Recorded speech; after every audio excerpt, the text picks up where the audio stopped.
A very good afternoon to all of you. It's a pleasure to have you attend yet another session of the MMA Webinar Series 2020 as we continue to bring to you curated and rich insights in collaboration with industry experts, marketers, and partners. Today's session is powered by Google, and the topic is Here for Now versus Here to Stay, Perspectives on Changing Consumer Behavior. This is based on what Google search behavior tells us about consumer priorities, which trends are here for now, and which ones are here to stay, and what these trends mean for businesses. You will definitely take away some unique insights and a rich perspective, given that it's based on behavior observed and trends captured by Google across its platforms.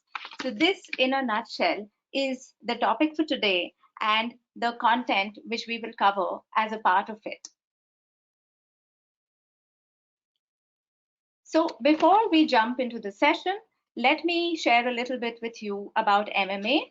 MMA is an 800 plus strong member community spread globally, is the only not-for-profit mobile marketing trade body globally. Here is a snapshot of MMA India members, which are from across the ecosystem, brands, publishers, tech enablers, and agencies.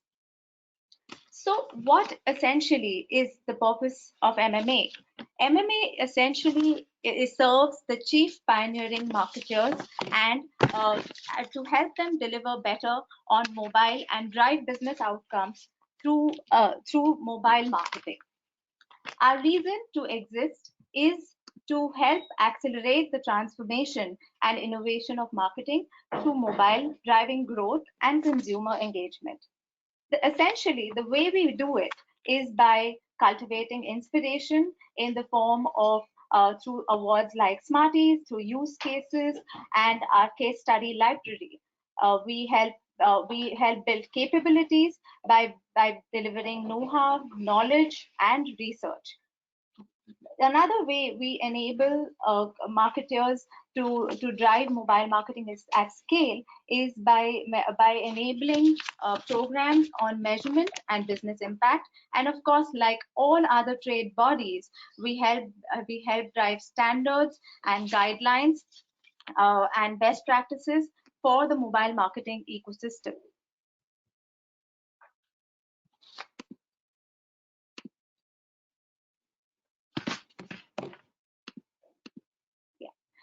So the programs that we essentially have to enable us to serve the marketer comprise of our think tanks, our working groups, and our events. Our think tanks focus on cross-media research and effectiveness, on reorganization of marketing structures, and on attribution, which is a key priority for marketers. Our industry work groups are focused on multiple charters ranging from creative, measurement, brand safety, voice, and MarTech. And our awards and our events are focused on awards and various networking platforms that can drive thought leadership and capability for the industry. So before I do take over or let the speakers take over, we would like to share with you how we are also enabling I think I'm in. Hold on. Sapna, hi, can we have you on mute? Yeah.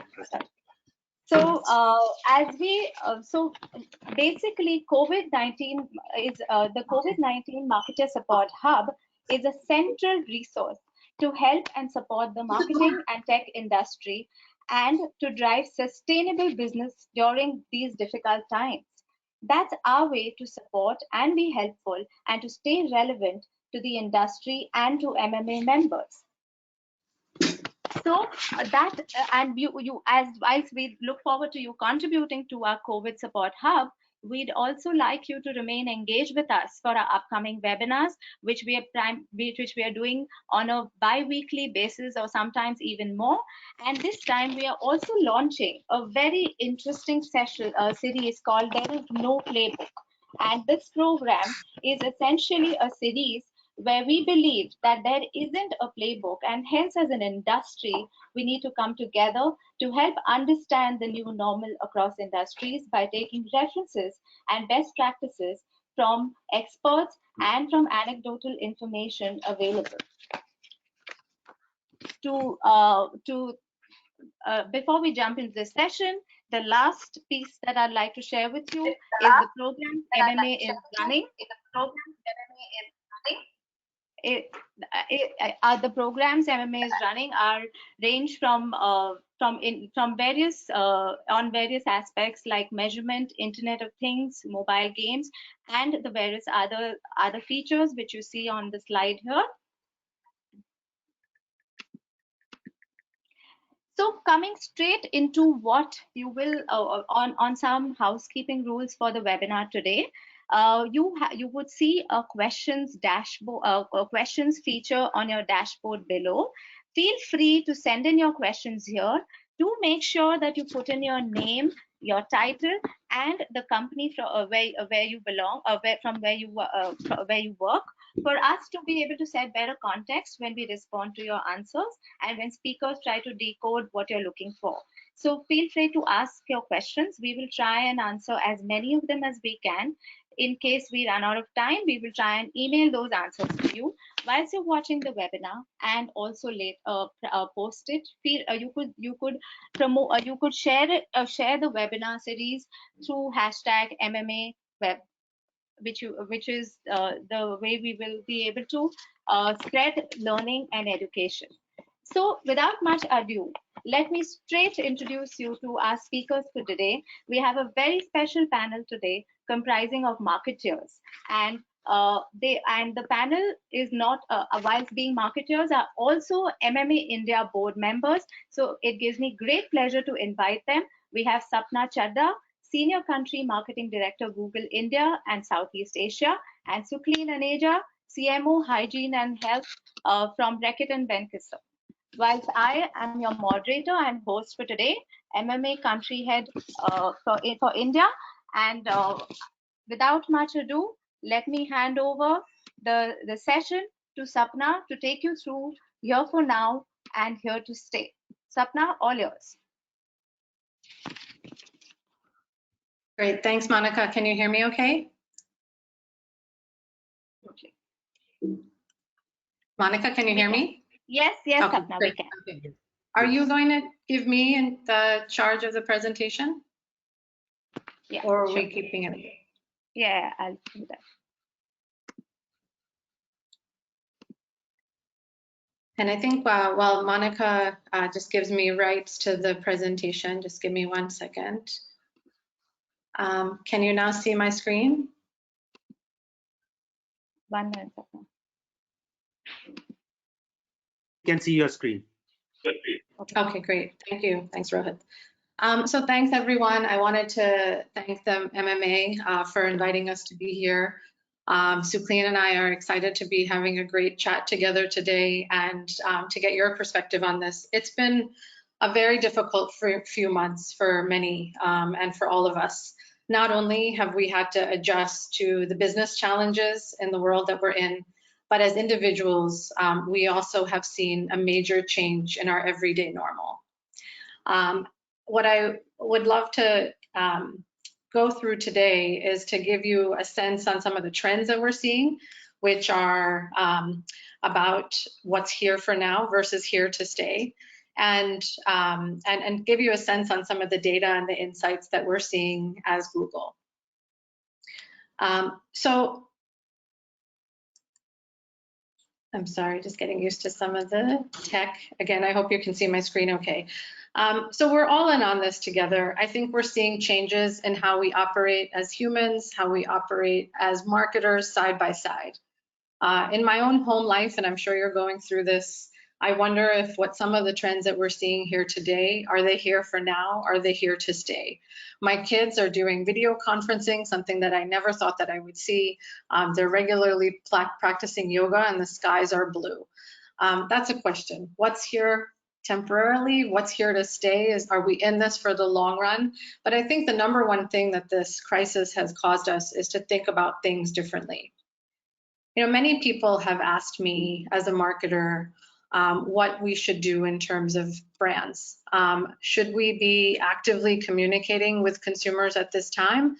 And if yes, what should we say? Overall, I definitely believe that it's important for us to stay connected with our customers during these difficult times. And I'd like to shed some light on what customers are hoping to hear based on some insights that we've seen from 25,000 customers across 30 markets. This is from the COVID-19 Barometer, which studied the consumer attitudes and media habits and expectations by Kantar. You know, I think there's very little expectations that brands should stop advertising. Only 8% of respondents identified it as a need. For those that do expect us to still be there, what do they want? Well, they want us to talk to them as humans, talk about how our brand is helpful in their new everyday life. And they also want us to act for we, inform them about their efforts that are in our efforts to face the situation, and to offer them a reassuring tone. In fact, consumer interest in helping others is at an all-time high as well. How Can I Help has seen a 100% increase in searches between February and now, which says that they're expecting us as brands to also come and help as well. Pitfalls to be avoided during this pandemic is definitely not to exploit the coronavirus situation, and 40% of correspondents say that we should avoid any humor in our tone. And I think it's interesting for us to see this perspective, and it gives us a framework for how we show up during this time. You know, as the coronavirus has spread over the last month, it's transitioned from a distant global threat, something that we all thought was far away, to more of a concrete local one, impacting users, families, finances, and well-being. People are reacting to the pandemic in very different ways. And at Google, we've looked at search to see what it is that we can tell from the insights that we're able to glean from what we see in terms of input from our users. And we've identified 3 search patterns through this. We've identified what we're calling shock, step change, and speed up consumer behaviors. You know, and as the situation evolves, maybe we'll see more. But let me tell you what these are. So shock. Shock, not surprisingly, means that there's a sudden change in behavior. As people are jolted out of their routines and forced to reevaluate decisions that previously required little to no thought, we see dramatic shifts in how people are searching and what they care about. However, these swings are probably temporary and might not result in long-term changes in people's behavior. Step change. While on the surface, this might look similar to the first pattern, what we see is that as people are forced to adopt new behaviors and drop existing ones, they may begin to see the value of sticking with some of them, even after the pandemic is over. So we call this a step change. And the last pattern, speed up, this is where we've observed an evolution in behavior, something that was already taking place, but is now accelerated by the crisis. And while we don't have a great sense yet of when or how this situation will resolve itself, we have early insights into how people's needs and behaviors might evolve as they seek to regain a sense of balance. And that's the focus for today's discussion. That's where we're going to spend some time. We're going to look across several categories and see what we're seeing in terms of behaviors. And we're also going to have a discussion on them. So I'm going to ask Sukhleen for her inputs, ask you all through polls what your inputs are on this as well. And then at the end of the discussion, we'll have a Q&A talking about, as brands, what we're seeing and doing during this time and how we're addressing these. Let me bring this to life a little bit more for you to get a sense on what I mean here by some of these shock, step changes, and speeding up. First, school-related searches. We've seen here that as schools were ordered to close, parents have scrambled to quickly figure out how to deal with their new part-time job as teacher assistants. However, we've already seen this sort of dissipating as parents have adjusted to their new situation. So we're calling this more of a shock behavior. Step change, well, exercise. We've seen gyms closing and people advised not to go out. People have had to figure out how to get their workouts in while at home. And while many people will perhaps return to their previous routines, it's likely that some will stick with their new habits. So we see this as potentially more of a step change. And last, speeding up delivery. In the case of delivery, people are already interested in the convenience of delivery services, but now that demand has become much, much more pronounced. And so we see that this inherent behavior that we've been observing is on the rise, and so we're seeing it speed up. How we've looked at the data across these areas is we've looked at compound annual growth rates of these trends over time. We've looked at annual query growth rate over from 2017 to 2019, and we've looked for trends in the data that we're seeing. This is not all perfect, is what I would say. Our hypotheses are probably as good as yours, and that's why we're here to have a discussion, because nobody really knows what's in store for us.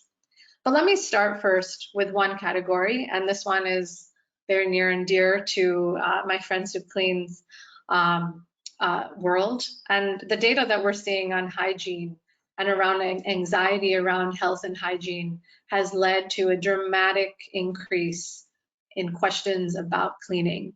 We've seen a classic example of a shock behavior here, sudden surge around masks, sanitizers, gloves, cleaning agents. We saw a clear spurt in March around the time of the outbreak.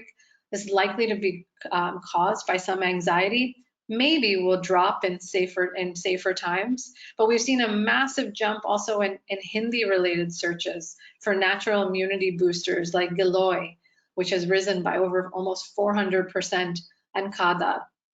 So we believe this is a huge shock that the system is seeing, and while it's maybe stabilizing to some extent, could also be here to stay. And I'd love to get Sukhleen's inputs here on how the marketing playbook for her category and their category and brand at Reckitt Benckiser has evolved during this time and during the lockdown. Sukhleen, can you share with us some examples of what you're seeing in terms of things being done differently and how you're reacting to it?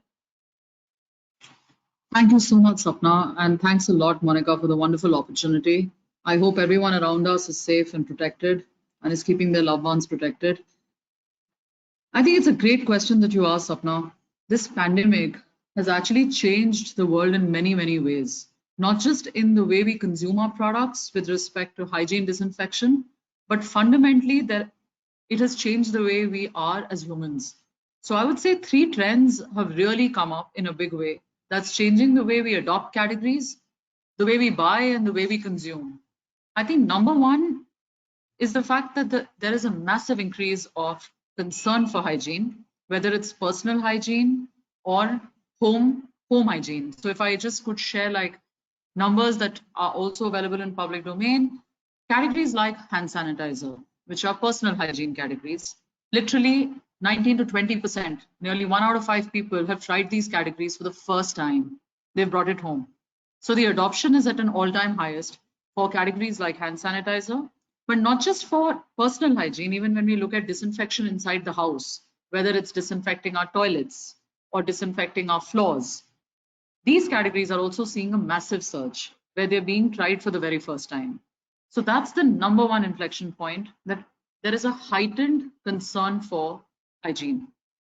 The second thing that's actually happened, which has changed the way we interact with each other, is virtualization. Nearly everyone that we can see in the workforce is relying much more on tools and virtual tools and are connected around us. And I think it's true for our audiences as well. I think this has brought in a new sense of security, but also a completely new paradigm with respect to the way we work. And the third one, I think, which has a clear bearing on the way we work and the way we consume categories, is digitization. So how we are actually buying, so our reliance on e-commerce or digital consumption has actually gone up dramatically. And I think together, when you see a heightened concern for disinfection married with new ways to buy and consume categories, this is actually going to create an irreversible consumer behavior change, something that we might never go back to. So it's not like pandemics in the past where you saw a change and eventually people started to lapse out. Typically, you say 21 days it takes to form a habit. I think for us, we are going to live through this new normal for nearly 60, 90, or probably even 100 days. And that might create irreversible change in consumer behavior, which would have a dramatic seismic shift in the way we sell as well. Over to you, Sapna.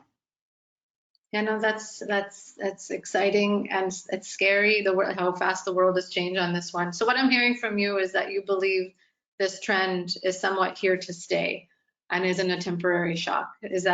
Would you agree with that? Absolutely, Sapna. I think this is very evident. I think if you look at the categories that we are purchasing, there is a deferred demand for categories which are discretionary. There is a much heightened demand for categories which are for families' protection. So in the Maslow's needs of hierarchy, safety is right now absolutely at paramount. And then, of course, like I mentioned, digitization is a big factor that's changing the way we are buying. So clearly, in the way our concerns have taken over, so clearly safety has become paramount. And online behavior, both in terms of how we are searching for information and consuming categories through online purchase, it is at an all-time high. It's an inflection point which perhaps industries would see once in 100 years. Yeah, I think you're absolutely right. And it's a great segue to our next trends that we're seeing, which is content consumption. As you said, overall, we've seen this for some time, how digital has been on the rise, but we've never seen what we're seeing today. And so we're seeing a definite case of speeding up on this front. Mobile phone usage and app downloads are at an all-time high. Time spent on smartphones is averaging almost 4 hours a day, 26 hours a week, and this is a rise of several hours from pre-COVID times. TV viewership has grown by 31%, as reported by Nielsen and the BARC Media Landscape Report, and search interest in video streaming platforms has also grown by 120% in 2020 alone. We've seen only a fourth of the year, yet we've seen such a dramatic growth in terms of content consumption. Of course, this is likely to drop once lockdowns are lifted to some extent and people return to the outside world.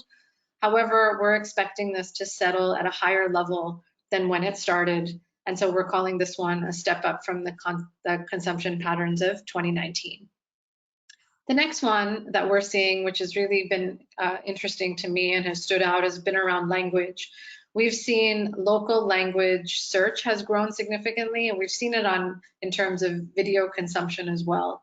Overall, this trend has been in the work for some time, but we're seeing that there's definitely a rise and a continued growth at the present. We're seeing new queries every day, panning across verticals and interests, and we're seeing, for example, local language is where all of the preference is when watching online videos. Perhaps not surprising that there would be this preference from users, but it's surprising to us when we see the rapid amount of growth that has happened during this time, which shows that finally the Indian web and the Indian consumption patterns are diverting more to local and vernacular language. Online gaming. Gaming has been bubbling up in India for years now, but isolation has become the disruptor that we needed to embrace it. What interested me most was the return to old school games like Ludo and Rummy, and overall searches related to games have shot up by 116%, 200% increase in Hindi searches for Ludo. The surge is a combination of what I'd call sustained growth because of this digital consumption that we've seen, but also when you couple this with time that people are being spent at home, this has created a very unusual and unprecedented surge. As and when people move out of their homes, this is likely to see a drop, but we believe that it will settle at a new high. And so from that lens, we look at this as being more of a step change. The other one, which might not be surprising to most of you, is e-learning. From everyday learning to advanced skills, e-learning videos are clocking and racing and seeing millions of views every day. Searches for Learn Online have stepped up, and there's been a 300+% growth in interest for classes online. And this interest has been seen for both children and for adult learning. So this isn't just about the younger students. Adults are equally looking to learn during this time. And while we're also looking at learning, we're also seeing a disproportionate growth in teaching online. Clearly, interest from teachers has also been on the rise. And as we see indicating interesting dynamics of the demand and supply in the edutech sector. So edutech is going to see change unlike we've ever seen, and is going to see a huge acceleration during this time. My guess is that these changes are expected to be here to stay and are not temporary. Now, we thought we'd open it up to a poll question and get inputs from those of you on the call and to get a sense on what you believe and what you expect. Do you expect consumers to continue to invest in e-learning in the future and to see this sustained, or not? So please do complete the poll that you see online. I think we should see that coming up now. So we've just launched the poll. It's on your screen. We'll give you 30 seconds to respond to it. I'll repeat the question. Do you expect consumers to continue to invest in e-learning in the future? You could select one of the two options below, and then we'll have Sapna comment on it, and we'll also have Sukhleen share her point of view. So another 5 seconds and we'll close the poll.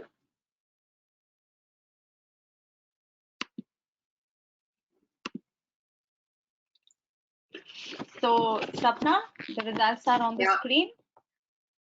Yes, I think, well, it's in agreement with what I had said, which is that we believe this is a step change. It won't go back to the norm for sure.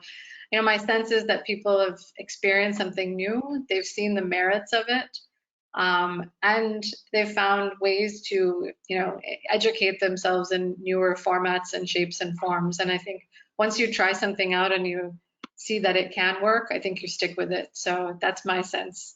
Sukhleen, you agree or disagree? Absolutely agree with you, Sapna. You couldn't have said it better. I think the example that always strikes me is that it's exactly how many of us across the world adopted looking at pedometers or Fitbit to start measuring our daily steps. And I think once you get into the habit of adopting something new, it's very unlikely that you end up going back. And likewise, I think the biggest opportunity I see with online learning right now is that it actually helps, especially in a country like ours, where demand and supply is absolutely not in the right ratios, where supply is so limited and the demand is so much more. It provides access to so many more people to refresh their thinking and to grow. So in that regard, I'm in a way delighted to see the way people are stepping forward to learn something and making such good use of their time. Yeah, 100%. Thank you. Monica, have you Yes. stopped the poll? Yes, I've closed the poll. You can continue the presentation. For some reason, I don't see it anymore. Do you see my screen? The messy one, if that? No, we don't. Yeah, you need to open your browser again, I guess.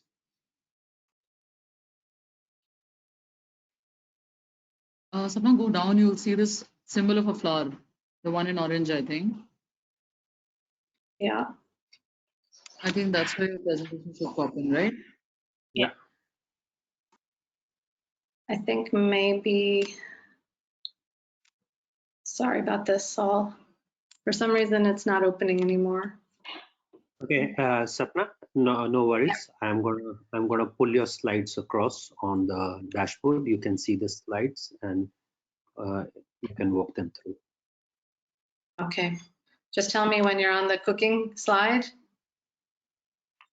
I will do that right now. Just give me a second. Thank you. I'll get into the next one while Rohit pulls that up, and apologies for this. So cooking. I think it's a few slides down. So as is human tendency, we've found new ways to innovate in times of scarcity. And consumers are cooking more than before as they are restricted to their homes, and they're finding creative ways to satisfy cravings. While overall recipes related searches have grown by 20% on YouTube, it's interesting to see how cake has emerged the most searched food in India and how people are looking for easy alternatives to complex recipes. While we may take back new skills from this is unlike e-learning in my opinion. This quest for alternative ingredients and easy recipes may likely to switch back to once the older normal, and once the external world stabilizes, we may see this switching back. And from that sense, we'd call this a shock and not a step change. The next one is beauty. Similar to food, people have gone back to household basics and hacks for their beauty needs. Searches for overall beauty and personal care have declined by 12% week on week. And do-it-yourself how-to searches in beauty and fitness have surged. This too is something which could return back to pre-crisis levels. But what I've seen stand out recently is how consumer interested in appliances will help them do it themselves and see that rise, that going up. For example, searches for hair trimmers have grown 400% in the last 30 days. People are doing it themselves. And we see, interestingly, also 53% of beauty mavens are men, contrary to popular belief. I know Sukhleen has vast experience in the beauty space as well, so I'd love to get her perspective on this. Sukhleen, how do you see this evolving in the near future? And do you expect a complete switch back to old habits, or you see this growing in the future? I totally see this growing, Sapna. I think it's amazing. Like, even if we are closer home and we have audiences with us right now, honestly, the entire incentive of being your best, being healthy, being fit, looking your best, I think today is not at all gender agnostic. I mean, it's completely gender agnostic.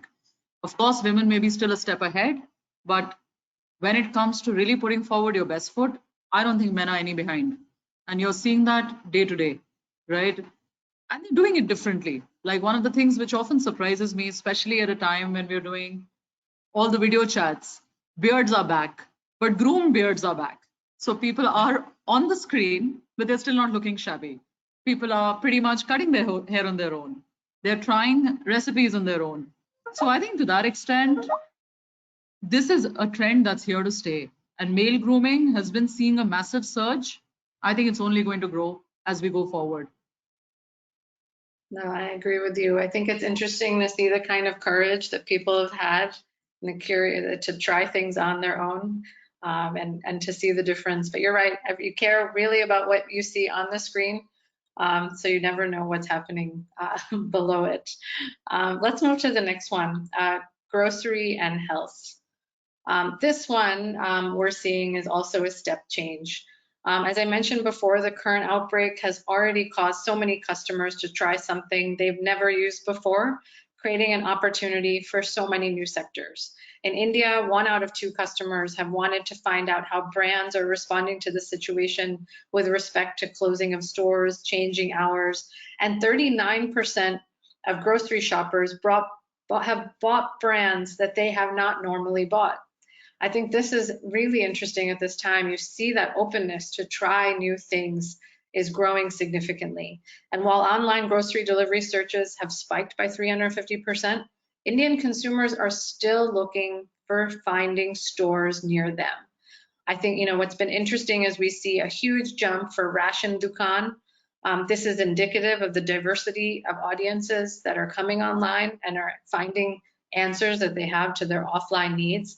And this is a behavior that we expect to stay, as consumers are likely to continue to choose convenience even after things change on the ground.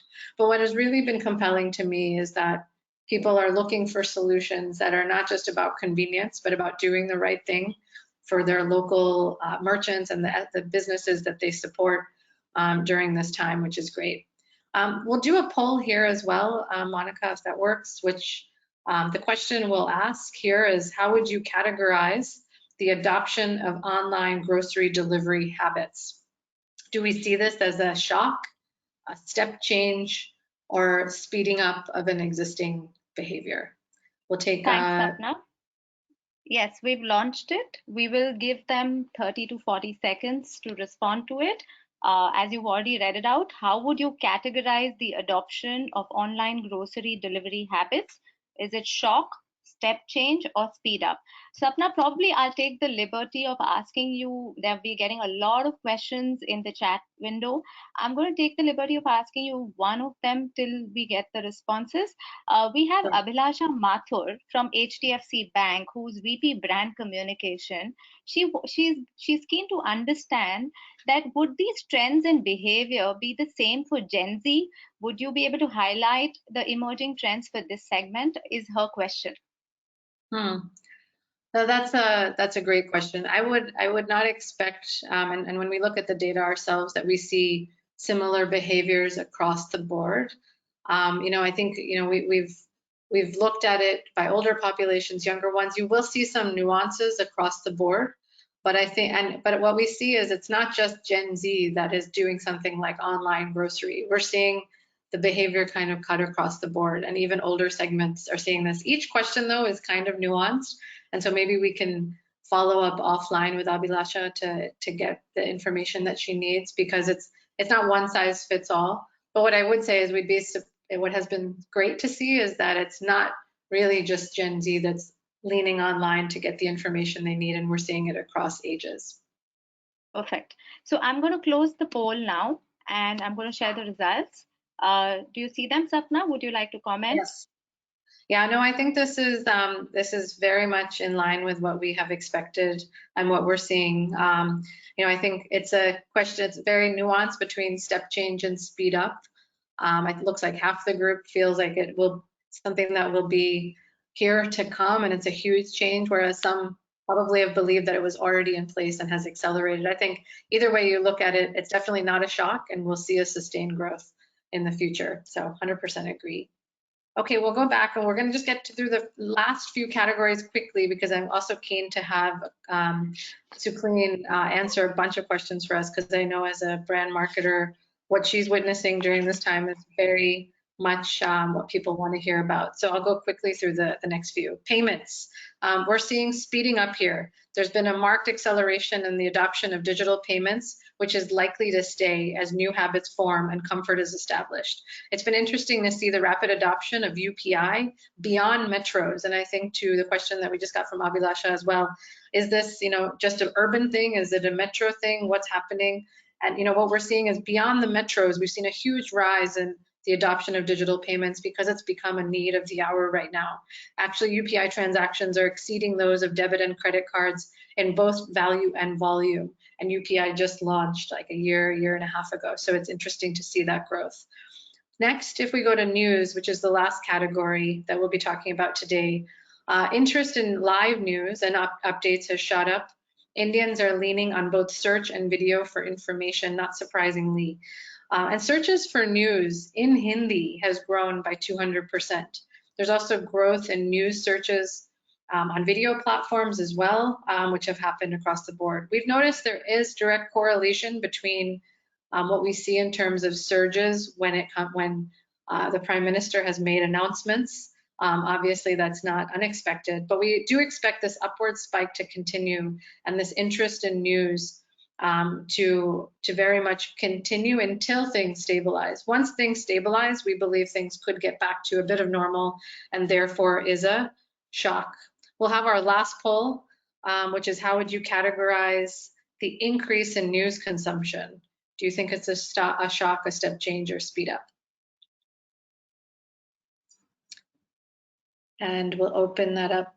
I think Moneka will open the next one up. Again, just repeating the question, how would you categorize the increase in news consumption? Shock, step change, or speed up? And maybe we take another question as well. Yes, we will do that as we get some answers. So we have a question which is a tricky one, but I'll throw it open. Do you have any insights on travel industry, which is seeing the major dip amongst all sectors and perhaps will be the last one to recover? Any steps on how to cope up with the current COVID situations with respect to consumer behavior and user engagement? This is from Mansi Kaushal, who's marketing manager at Thomas Cook. Yeah, no, I think that's a great question. And we do have a full report, which maybe we can follow up when we send the the presentation out as well. We can send the full report, which goes across a range of categories to give you some insights. Travel has been hit hard, but what's been interesting to see that curiosity around travel research that people are doing, that quest for an aspiration that we've always seen from Indian users is there. So there's always going to be an interest. The question is the restrictions today, what is going on, and how that will hold people back. And obviously, there's also been a huge rise in understanding what's happening, what are the restrictions, and people are on the search for information, so we can follow up with the exact data. I don't have off the top of my head, and the report will probably do the best job of answering that. Thank you, Sapna. That helps, and I'm launching the results of the poll. Do you see that? Yeah. Okay, so this one's it's pretty equally split, which shows that they're unlike the others. Maybe it's not as clear what will happen in terms of news consumptions. I think this is a tricky one, right? I think different preferences. I know some people want to stay away from the news. Some people are sick of it, while other people are hungry. So I guess maybe different insights across different needs at this point in time. Okay, we'll now move to a bit of a discussion. I hope you found these insights useful. We've put together a detailed report, which I just mentioned, which will be sent out, and we can send it to you so you can look out for more of that. I think now we're going to move to Q&A, and perhaps I can start with the first question to Sukhleen, because I'm keen to know her point of view on this, which is, we've seen a huge range of trends across verticals in the longer term, and we've made some hypotheses here now. Do you envision any industries recovering in terms of a demand and even sales in the coming weeks and months, given the kind of shocks that we've seen in the system? Sorry, Sapna, my connection wasn't so sharp. If you don't mind repeating the question. Yeah. So the expected trends across verticals in the longer term, we talked about what those could be here, but do you envision any industries recovering in terms of demand and even sales in the coming weeks and months while we're still in this period of limbo? I think absolutely. For sure, hospitality and travel might be the ones which perhaps might take the longest to recover, but after essential, post the lockdown coming down, like once we come out of the lockdown, I think you would see slowly demand recovering for even discretionary items because normalcy will set in. So I'm definitely hopeful that this would improve, at least as far as our demand generation is concerned. However, if you see the unemployment rate in India at this point of time, I was startled to see the numbers as high as 27%. Now, economic downturn and unemployment will have an adverse impact. And I think that is something which has been actually, frankly, if you see the numbers in India, economy was starting to slow down, and that was even before COVID. So I think how as a country and as industry, we tackle demand creation, given the slowdown in economy, coupled with increased unemployment rate, I think is going to be the single biggest challenge industries will have to think through. Yeah, no, I agree. And so maybe a follow-up to that is, what are you doing? Any innovative measures that you can share with us to prepare for these months ahead, especially maybe once the lockdown ends? I think it's a great question, Sapna. One thing that we are focusing on, I think, one thing that this entire pandemic has taught us, us as an organization, we're probably world's largest disinfection-oriented company which produces mass manufactured products for disinfection, both for personal hygiene as well as surface disinfection, with brands like Dettol, Lysol, for that matter, even hygiene brands like Harpic, which offers disinfection, Finish in auto dishwashers, which offers disinfection. I think one of the things that we realized is that the category relevance is at an all-time highest. So as we come out of the lockdown, and even before the lockdown, I think the way the organizations worked very collaboratively with the government, with the Confederation of Industry to ensure access. And when I say access, number one is availability of disinfectants. So how do you ensure availability at all price points and in the best possible manner across all kinds of stores so that consumers have access to disinfectants? The second part becomes education, because this is where consumers are actually hungry to learn and how brands can actually redefine their role from being providers of facts, providers of knowledge, and educating consumers. I think that becomes a second very big lever. And last not the least is also in our partnership with the governments. How do you actually lend a hand?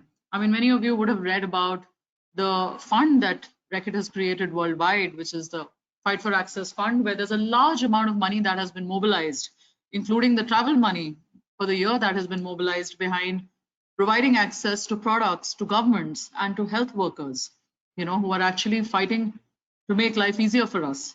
I think that's the third big role that organizations can play and the meaningful impact that you can create for communities. So to summarize, it's availability, number one. Number two is education. And third, last not the least, is having a meaningful role in communities. Yeah, I agree with you 100%. I think, education in particular, what you've called out, we see as at Google, obviously people come to us for information. It's been our mission to provide universal access to information across the world. And during this time, we see that that's what people really need and that what they want and what they expect. And I think it's not just going to be the role of a few brands, but all brands to think about this, that information during this time where there's so much confusion. They're going to expect brands to play a bigger role than maybe we ever have before. And I think overall that genuineness that you mentioned in terms of working with governments, this isn't a nice thing to do anymore, or maybe an opportunistic thing to do, but it's the need of the hour for us to collectively work to help bring change, because we all have different strengths. When you pull them together, it ends up leading to collective benefit. And I think this is probably new, not always been an expectation from our customers, but I think that's now only going to grow. Monica, did you? Sorry, go ahead. Was that even if you see the world around us right now, even if I speak specifically of India, right, one of the things that really came to the forefront is that how constrained we are with resources, right? And you rightly mentioned it's no longer opportunistic, it's actually need of the hour, because even if you look at just access to hospital beds, in India, the ratios are 1:20,000, where in developed countries, it might be 1:20. So the kind of constraint we are dealing with and the kind of pressure it puts on even governments right now to actually provide safety for people. So frankly, if public organizations don't step forward for public-private partnership, it becomes extremely difficult for government also to tide over these times. Yeah, no, you're absolutely right. So the one thing though that's happening right now is that even as we work as brands to drive education, to give our customers what they need, overall customer sentiment is still negative, right? And how is that affecting you, and how do you think your communications will be altered during this time? It's a really hard time, I think, as marketers, as humans ourselves, as recipients of information across the board. Just how people are reacting during this time is very different. I think consumer mental health, these are the topics of discussion. So if consumer sentiment's in a negative place right now, how are you going to think of altering things? I think, Sapna, one of the first things that we started about 2.5 months ago, as soon as the lockdown started, the first thing that we started doing was we mobilized funds on helping people realize the need for disinfecting, right? So we did a lot of campaigns, and recently we've just put out a Disinfect to Protect campaign, where many celebrities actually stepped forward, where we created, literally sitting in the lockdown with all of us sitting inside our houses, cooped up. We created a campaign along with the help of a news channel to create mobile videos to popularize the need for surface disinfection. Because one of the things you'd realize with germs and viruses is that all of these viruses and germs can stay alive on surfaces for up to 8 days or 9 days, which basically implies that even if you've gone out of home for even basic grocery needs, you don't know if you've unfortunately brought back infection with you. So in that regard, how do you make sure that you keep homes and families protected? So I think in that regard, first thing that actually really helped, and I would urge perhaps all marketers to think of it with open eyes, is a role of partnerships. I don't think in today's times, any of us in marketing organizations or otherwise can succeed without recognizing the role of partnerships and the role of ecosystem. We all actually step forward to help each other win. So that's a huge pivotal shift that could make a big difference. And who do you collaborate with? How do you solve a consumer problem together? I think the second one is with respect to supply. Again, that's another place where partnerships with e-com companies, especially delivery partners, has been fantastic. Whether it is the Zomatos, the Swiggis of the world, where they've come together to actually provide access. Again, this is a non-linear way of thinking with respect to providing access. And I think even as we come out of lockdown, our entire effort in the country now is going to pivot around massive consumer education on keeping homes and families protected. So I think there's been a massive pivotal shift, and even for brand communication, the money is where they're being spent. A lot of that money is pivoting towards A, education for the need for protection, and B, in also upping our spends with respect to helping communities. And has your tone at all in terms of your communications changed, as you know that there's anxiety from customers across the board? I think Sapna, there was a recent Kantar study which really caught my fancy, where there was a question that was asked to consumers that what are you expecting brands to do at a time like this? And nearly 60% of them actually spoke about the fact that they wanted brands to stand up, take a stand, and step forward and help. So they really expected brands to fight and have a point of view. And when you look at these numbers, India was actually up ahead even versus developed countries, with nearly 30% people expecting brands to step forward. So I think from a tonality standpoint, it's important to remain authentic, factual, absolutely not be opportunistic, but as far as possible, be informative and educational. I think you've gotten that exactly right. Really great advice for every one of us on this call. Monica, are there any audience questions that we wanted to take? Yes, I've been meaning to do that. In fact, we have far too many questions, and given that we have only 5 more minutes, it may be hard to really take most of them. But what I do want to tell the audience, one, that yes, we will share a copy of this presentation with you. So a lot of the slides that you wanted to consume and you've been asking for will be made available to you in the form of a PDF file and a recording, which will help you further revisit what's been discussed here. I will take a question for Sukhleen for now. Sukhleen, there's a question for you which is about how do you see Bharat adopting and embracing branded home hygiene post this pandemic? Will it be a growth driver as compared to India? Is the question. I think it's actually going to be the biggest growth driver, because even when you look at the cases of COVID, I mean, we don't even realize sometimes even our empathy is perhaps limited, but the concern is far more grave as we go deeper into India. And especially when we know all the migrant workers who've gone back, the need for disinfection to prevent families from falling ill is the need of the hour.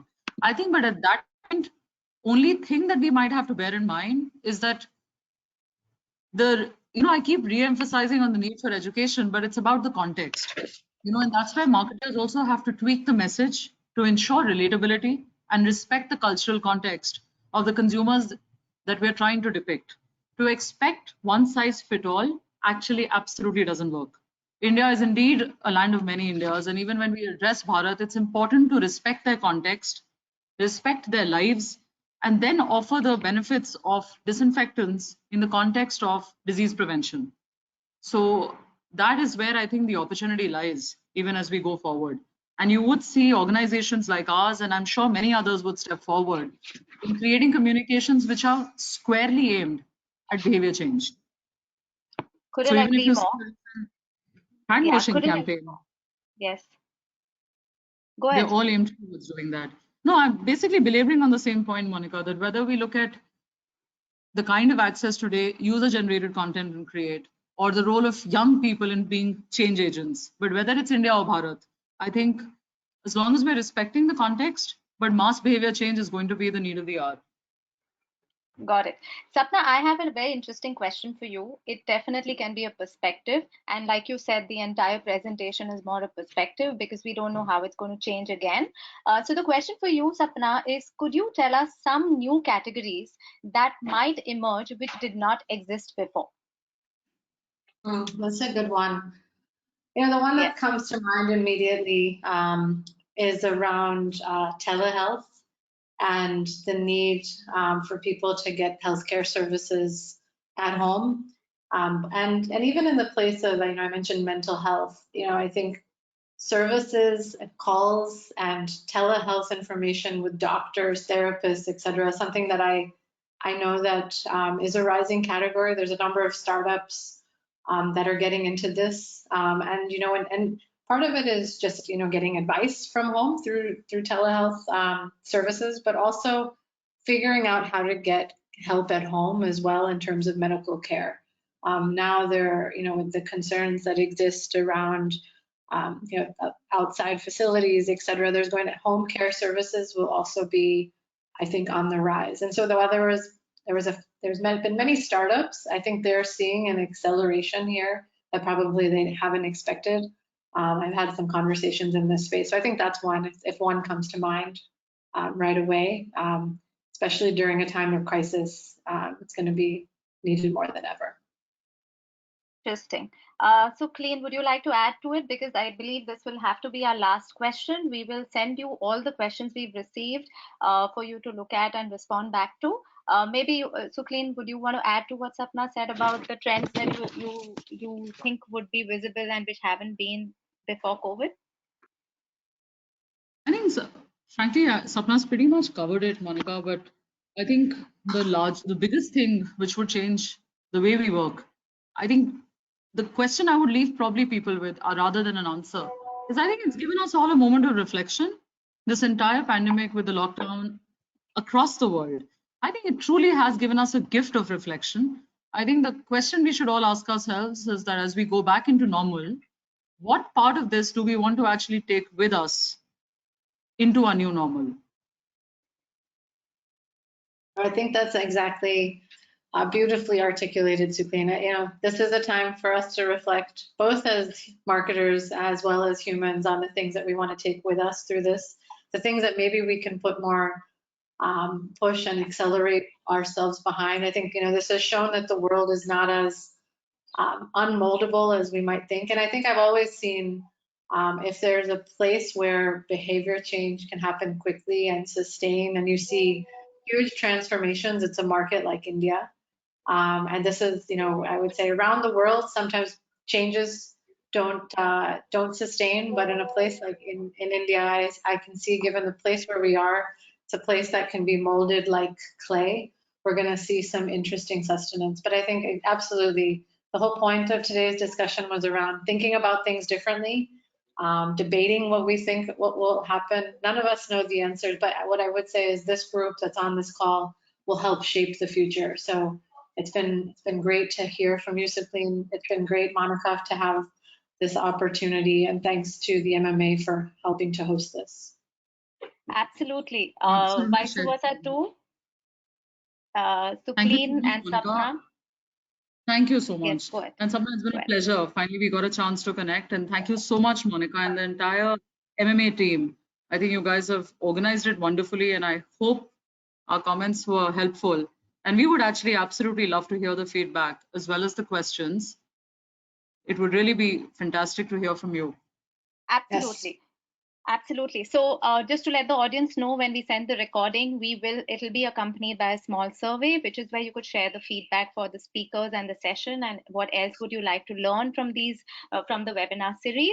As we come to a close, you can remain engaged with MMA through MMA newsletters, MMA social media handles, or also be a part of our working groups as members. And I'd like to also once again show you the upcoming webinars webinars, which you may want to block your calendars for. There is an interesting series, as I mentioned, on There Is No Playbook, which is a must attend and which will give you a view of not only India, but a very regional perspective. So we look forward to having you soon again. Thank you very much and have a lovely day ahead. Thank you so much. Thank you. Thank Nice you. weekend.